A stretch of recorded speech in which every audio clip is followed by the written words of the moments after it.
Spirit said, go ahead on. All right, this is one of my favorite scriptures in the world, man. And this is what gave me a balance on it. Because back in the day, I used to come out, be out here for about 8 hours, 9 hours, 10 hours. Used to go out 2-3 times a week. There's still nothing wrong with that. All right? I used to go ride the L's. I used to try to do everything trying to show. You know what I'm saying? And sometimes you do a lot of that, you get into over-righteousness. Right? And when you become a little bit over-righteous, the Most High will smack you up the side of the head and say, look, man, you can try, but this is what it's going to bring balance. You can't do enough. All right? So do what the Most High tell you. This is Sirach, Ecclesiasticus chapter 34, and verse, let's see, wait a minute. Is it 34? Oh, wait a minute, sorry. It's, wait a minute. Give me 1 second. The enemy's trying to take my scripture away from me, but it's not 34. I'll give it to you 1 second. Give me 1 second. Oh, it's 40. Is it 43? Oh, yeah, it's 43. That's why I had 34. I had it backwards. Okay. This is Sirach 43, verse, I'll start at verse 26.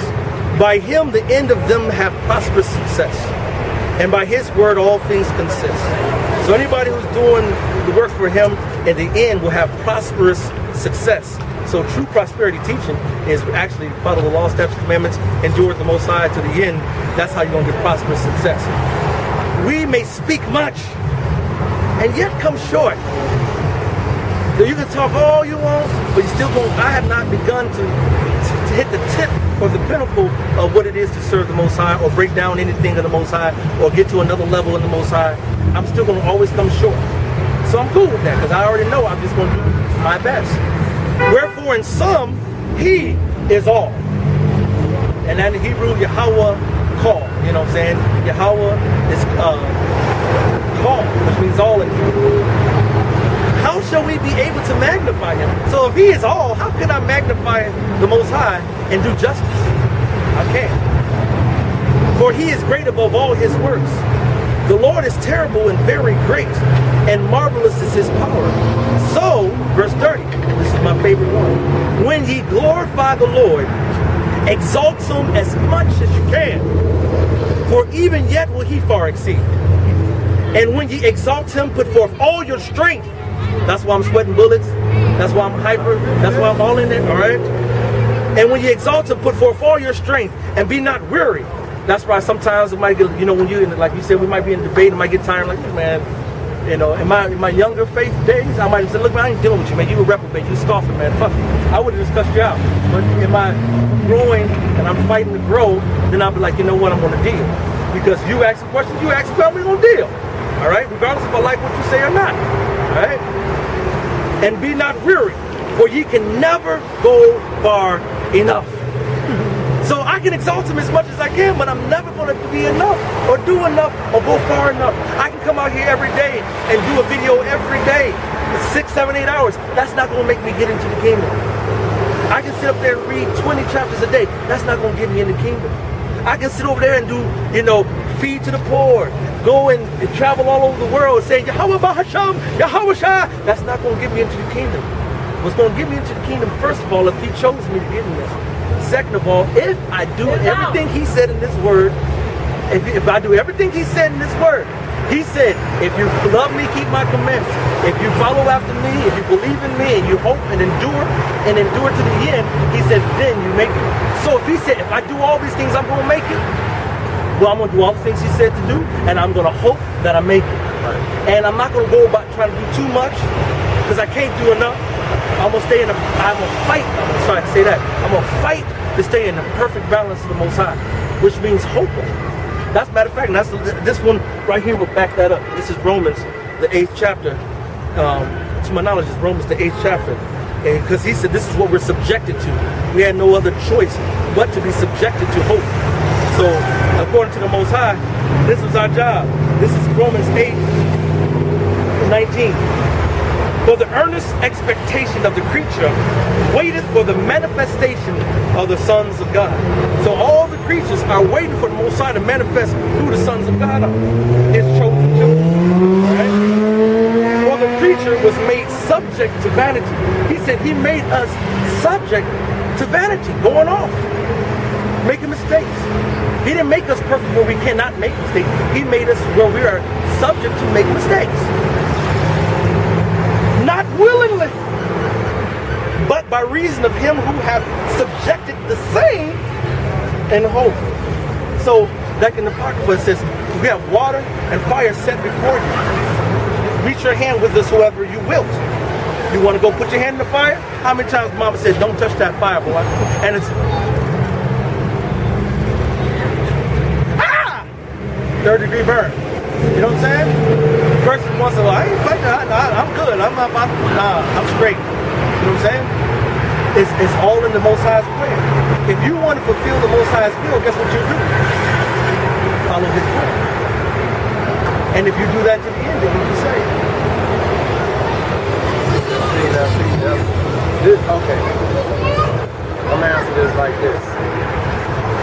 First of all, I don't have a desire to want to do anything wrong. But in this world, because of what comes up against you. 1 second. Sorry, it's like 1 second. What's your name?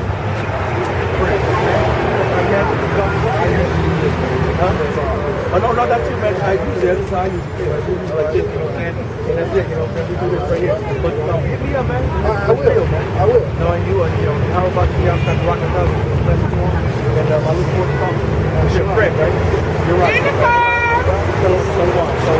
So like, which means sometimes.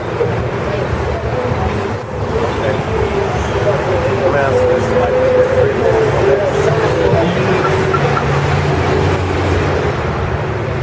see, okay. I'm a believer in Christ Jesus. Now, I'm not saying this, I'm not boasting about it. I'm not even trying to make it sound like it's something that needs to be declared, but I'm trying to base this on my peace with God, the creator of heaven and earth, because of what I'm saying. Like when it said the seed of the woman will rise up and bruise the head of the seed of the serpent, and the serpent will bruise his heel. Now I'm bringing this all the way home to the original aim and plan of the creator of heaven and earth.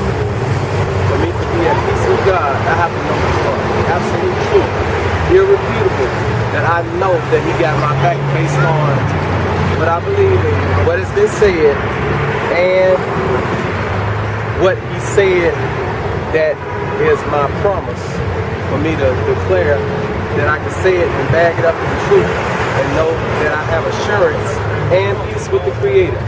He said, for God made him to be made sin for us, that we might be made the righteousness of God. That means I'm back in right standing with him. Before the fall, this thing had to be straightened out because the Creator don't make no mistakes. He's absolutely perfect. He is not going to override anything that's wrong that you did. He's going to judge it. It says in the book of Amos, prepare to meet your maker. Prepare to meet your maker. I can do a million things right today before the end, before this sun go down, before twilight ends. It's still not going to be rectified a situation that sin has come in and entered, and I'm a contaminated seed. Through Christ Jesus, listen to what I'm saying. But what I believe in, through Christ Jesus, because of what he did at the cross, I've been reconciled back unto God with total peace. So on the day of judgment, when I stand before him, any accusation that comes against me, it goes through the blood that is not contaminated. So basically, you can go act a fool now and do something wrong right now, and that's what I'm trying to show you. That spirit doesn't live in you once you know truth. Listen what I'm saying. If that spirit dwells in you, that raised up Christ from the dead, he that dwelled up Christ shall also quicken your mortal body, that ye might receive the promise of the Spirit. See, but this was already the promise of the Spirit. It was already the What's the promise of the Spirit? What's the confidence? That's the promise of the Spirit. What's the promise of the Spirit?